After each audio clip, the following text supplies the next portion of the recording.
احنا رايحين دلوقتي نجيب باقي الطلبات اللي ناقصه. تقريبا هو ده شغل الخيار.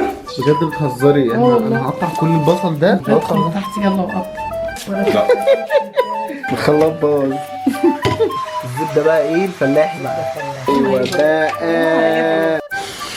الله على ريحه الجله يا بلد. انت زعلان انت خسرت؟ ما خسرتش يا محمد. انت بتلعب صوت. اوصي والله صوت. ابوسك. لا. طيب هايم بعد اذنك انت لابس كوتش نضيف اطلع بره. ماشي شغال. اي حاجه ايه؟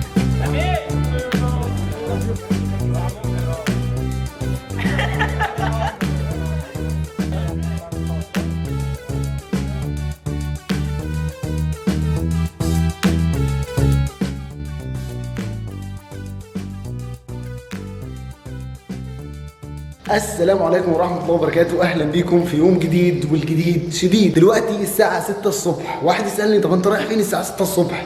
إحنا رايحين نلعب طايرة. واحد تاني يسألني أنت يا وزع بتعرف تلعب طايرة؟ هقول له تعال نشوف.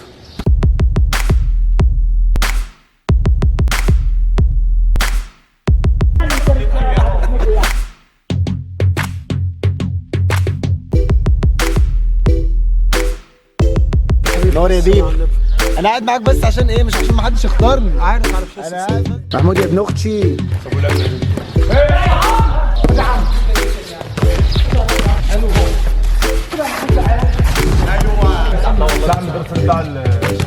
انت زعلان انت خسرت؟ خسرتش يا محمد. زعلان انك خسرت يا محمود.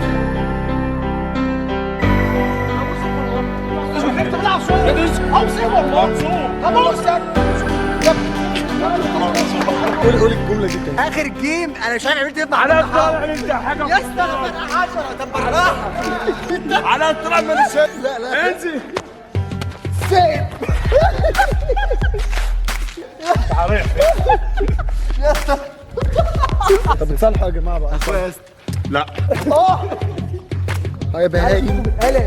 تعال. هو ما يحلاش اللعبه غير بالرجلين دي. وريني رجليك. بعد اذنك انت لابس كوتش نضيف اطلع بره. احساسك ايه احنا بنتمشى في شوارع البلد الجميله كده؟ الحقيقة إحساس حلو قوي يعني، كان نفسي. بس شكرا يا مصطفى. شكرا ما تكملش. شمم. الله على ريحه الجله يا بلد. بعد عناء يوم طويل مفيش احسن من السرير. النهارده هنفطر فطار غير عادي. استنوني لما اصحى هنفطر فطار هتحسدوني عليه. ماما فين المعالق اللي استانس؟ تقريبا هو ده شغل الخيار. ما جابش مفارش سفرة؟ جردل الجبنه دمياطي. يا محمد لا انا على فكرة لو حسبت على حساباتك انت، على حساباتك انت هتطلع حراميات يا حبيبي. طب صلى على النبي. عليه الصلاة والسلام.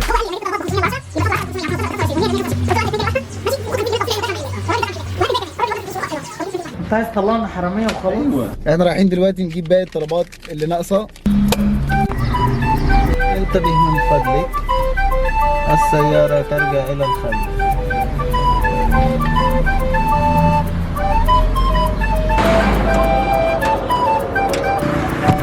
وبكده يا جماعة خلاص نكون خلصنا كل الطلبات. تعالوا بقى نشوفهم بيعملوا ايه في المطبخ. يلا بينا. بجد بتهزري؟ انا هقطع كل البصل ده. ادخل تحت يلا وقطع.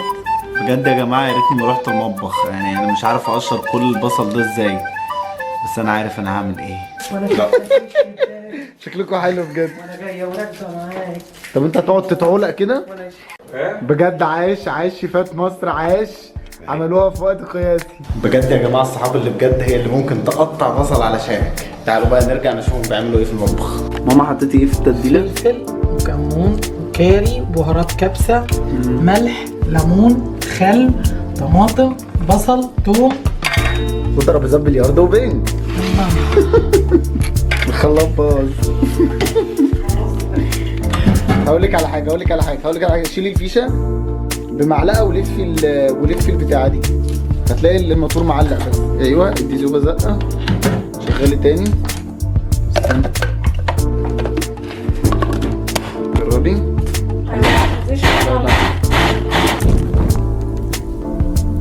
شايفين يا جماعه السر ده بقى؟ الزبده بقى ايه الفلاحي بقى. كبس يا حلو كبس. واو انا جوعت تاني. عنك والله.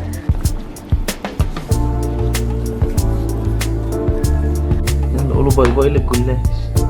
ايوه بقى. يا محمد نعم. وصل صنف شويه كده. حاضر. مبوظلوش الطبخه. مش ببوظها والله، اصل انا اخر مره شفت البتاع ده كان قدام الدلعه ابو لهب في فيلم فجر الاسلام. انت عارف يعني. الله ينور يا حوده. بصل ماشي، عصاير ماشي، شغال. اي حاجه تلاقيه. حد ينزل مني يا اولاد. انا ابن عمي بجد بجد انا مبسوط انك موجود في اليوم ده. انا كمان والله مبسوط بجد والله. احلى مفاجاه اول ما جيت والله حبيبي. طبعا انت اكتر واحد فرحان ان رمضان بيخلص. انا مش قادر.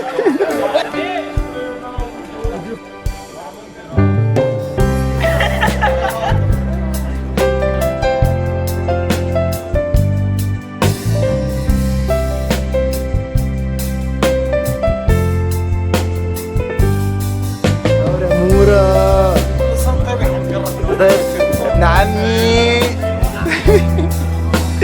نورينا يا رجاله والله. ايوه تعالوا بقى ايه كده، قوموا على بعض يا جدعان.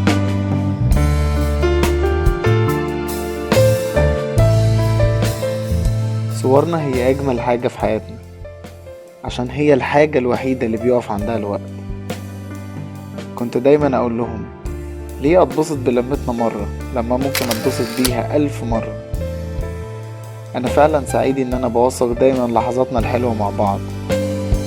هيجي يوم والصور والفيديوهات دي هتكون كنز كبير قوي في حياتكم. انا عارف انكم مش هتحسوا بقيمة الكنز ده دلوقتي، بس افتكروا كلامي ده كويس.